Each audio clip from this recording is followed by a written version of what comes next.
반갑습니다. 성주준입니다. 정말 요즘같이 일반 국민들이 사법부에 대해 가지고 불신이 큰 적이 있었는가 이런 생각이 드는데요.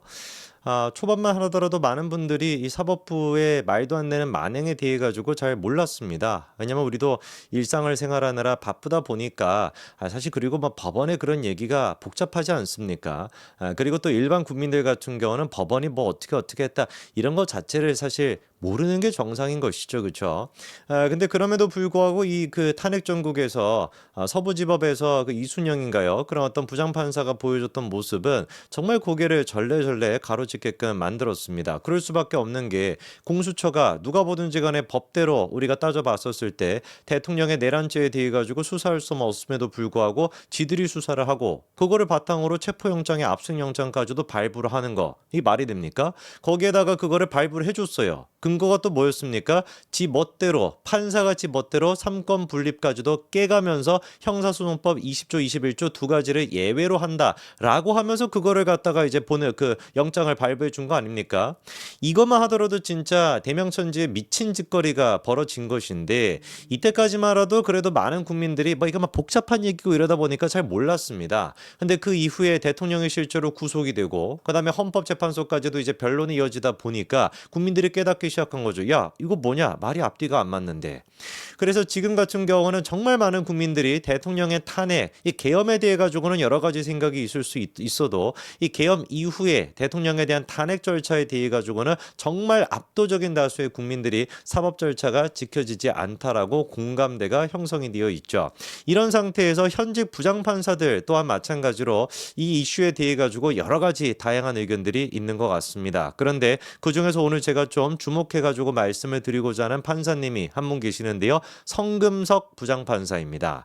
이 성금석 부장판사 같은 경우는 과거에 기사가 하나 나온 적이 있는데 이런 기사가 있습니다. 이분의 별칭이 마음 따뜻한 판사래요. 이유가 뭔지를 보니까 2011년도에 피고인의 딸이 석방을 조금 해달라 이렇게 호소하는 편지를 갖다가 보냈는데 거기에 직접 이 성 부장판사가 진솔한 답장을 보내줘가지고 화제가 됐다 뭐 이런 기사가 있더라고요. 하필이면 또 저랑 같은 집안이시다 보니까 더 제가 좀 마음이 좋은데요. 자, 그러면 어떤 내용인지 간단하게만 소개시켜 드리고 그리고 난 다음에 이 성금석 부장판사가 계엄 사태에 대해서 이번에 탄핵에 대해서 뭐라고 보고 있는지 그것도 좀 말씀을 드리겠습니다. 당시 이제 그 사기 혐의 같은 걸로 어머니 분께서 이게 구속이 됐었나 봅니다. 그래서 2년여 동안 이제 뭐 도망을 다니다가 구속이 됐는데 그렇게 이제 그 재판을 받고 있는 과정에 이 따님이 이제 그 성근석 부장판사한테 편지를 보낸 거예요. 우리 엄마 좀 제발 좀 내 품으로 보내달라 이런 식으로 호소하는 뭐 그런 이제 그 편지가 있었다라는 겁니다. 뭐 어떤 상황인지 딱 이해가 되시죠, 그렇죠? 가슴은 아픕니다만 뭐 그거 어떻게 뭐 그거를 뭐 풀어줄 수도 없고 그냥 뭐 일반적인 판사 같았으면은 이런 식의 편지가 뭐 수십만 수백 통이 올 수도 있으니까 그냥 무시하고 넘어갈 수가 있는데 성근석 부장판사 같은 경우는 직접 이 따님한테 이 그 따님이 아마 좀 어린 친구였던 것 같은데 그런 친구한테 편지를 써서 줬던 겁니다. 그 편지의 내용이 뭐냐?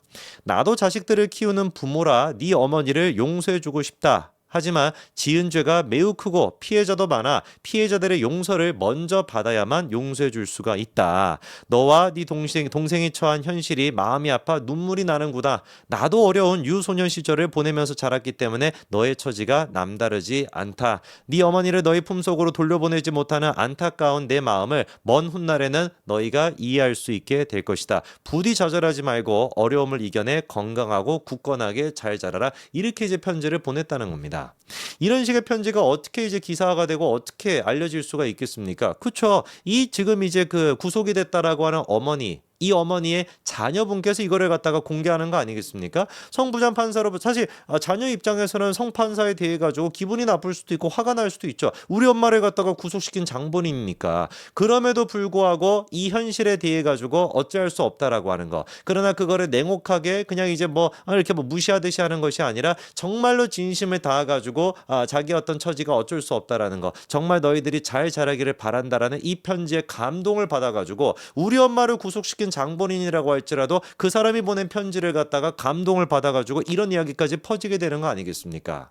저는 성부장 판사 같은 이런 분들이 이따가 제가 이제 또 이제 말씀을 드릴 텐데 문현배 같은 재판관보다 100배, 1000배, 만배는 더 나은 사람이다. 문현배 같은 경우는 보여주기 식으로 이렇게 했다가 또 뭔가 여론이 안 주면은 글 수정시키고 이런 식으로 하는 이런 짜치는 모습이 아니라 정말 진정으로 인류애가 있고 가슴 따뜻한 판사님이라는 거. 이런 분들이 실제로는 또 어떻습니까? 법과 원칙에 대해 가지고 명확한 인식을 갖고 있다라는 거. 그래서 보수가 진정으로 따뜻한 거는 언제 나타나게 되는 거예요? 좌파 애들처럼 무슨 뭐 감언이설 같은 걸로 이렇게 막 꿰어가지고 이렇게 하는 것이 아니라 법과 원칙에 따라 가지고 정말 현실적으로 판결하고 현실적인 모습을 보여줬었을 때 오히려 그 결과가 가장 따뜻한 결과가 만들어지는 거 아니겠습니까?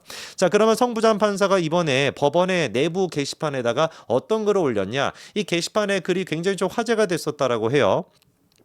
헌법과 법률의 규정을 고민하여 판단하고 그에 따라서 법률가 출신 대통령이 내린 정치적인 결단이 이번 계엄 선포 사태다.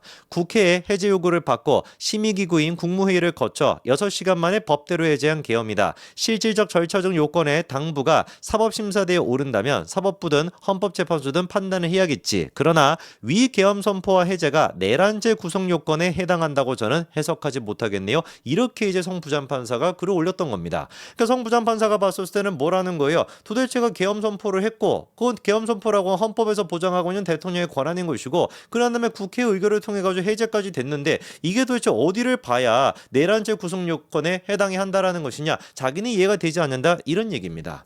이런 상식적인 입장에 대해 가지고 같은 판사들의 반응은 어떠냐? 김모 판사 같은 경우는 이렇게 얘기하죠. 게시판에 내용 없는 글을 도배하는 것은 구성원의 입을 막으려는 폭력입니다. 성 판사님은 사법 테러 위험이 있었던 내란 사태에 대해 어떤 생각을 갖고 계십니까? 딱 전형적인 거라니까 좌파의 물타기 지금 아닙니까? 성부장 판사가 자기 어떤 의견을 피력한 거 그거에 대해서 뭐라고 하는 거예요? 도배하는 것이다. 그리고 또 무슨 뭐 폭력을 하는 것이다. 이런 식으로 지금 또 몰아가는 거 아닙니까? 그리고 딱 화제를 바꿔가지고 이제 그 뭐 사법 테러 위험이 있었던 서부지법에 대한 그런 어떤 그런 거 그거를 끌고 와가지고 이번 내란 사태를 딱 프레임을 걸어버리는 거죠. 성부장 판사는 뭐라고 얘기하냐?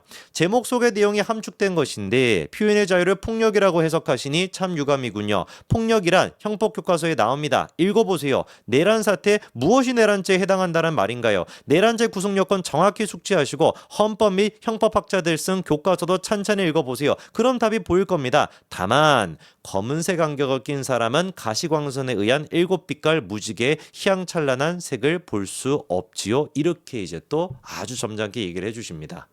보수의 품격이 보이지 않습니까? 그랬더니만 막 같은 또 다른 판사들이만 난리가 났어요. 이모 판사 같은 경우도 뭐라고 합니까? 법률가 출신 대통령이 내린 정치적인 결단이라는 부분에서 웃음이 나오는데요. 이렇게 얘기하고 그리고 또 다른 또 아까 전에 김 판사 같은 경우는 폭동성이 짙고 중간에서 제대로 정신이 박힌 고위 간부 몇몇이 막았기에 실패했던 거 아닌가요? 뭐 어쩌고 저쩌고 뭐 이런 얘기들이 그냥 막 넘쳐납니다. 그러면서도 이제 끝까지 성부장 판사는 뭐라고 하냐? 그런 식의 비난과 비아냥 말고 논리적, 법리적, 합리적으로 기승전결, 육하 원칙에 맞추어서 주장 반박하세요. 그렇지 않더라도 고소는 하지 않을게요. 이렇게 또 맞받아치고요. 그랬더니만 김 판사가 또 뭐라고 합니까? 국가 원수가 극우 채널 유튜브에 심취하면 비상식적이고 위험한 통치행위에 나아갈 수 있습니다. 존경하는 판사님께서 일배스러운 틀에 갇혀 대대적인 법원 망신을 시키지 않을까 심히 우려됩니다. 이럽니다. 아까 전에 제가 성부장 판사가 어떤 품격과 어떤 인격을 갖고 계시는 분인지 말씀을 드렸습니다. 그리고 얼마나 상식적이고 합리적인 생각을 갖고 계시는 분인지 이분의 주장을 통해서도 알 수가 있죠. 이런 분조차도 법원 내에서 부장판사조차도 이런 식의 프레임에 갇혀가지고 비난과 공격을 당하는 게 현실이라고 한다면 저희 같은 일반 국민들은 어떻겠습니까? 극우, 일배 이런 얘기를 안 듣는 게 오히려 더 이상한 거 아니겠습니까? 저는 글쎄요 그런 생각이 들 정도입니다. 오히려 요즘 같은 시대에는 극우라는 말이 듣는 것이 애국이다.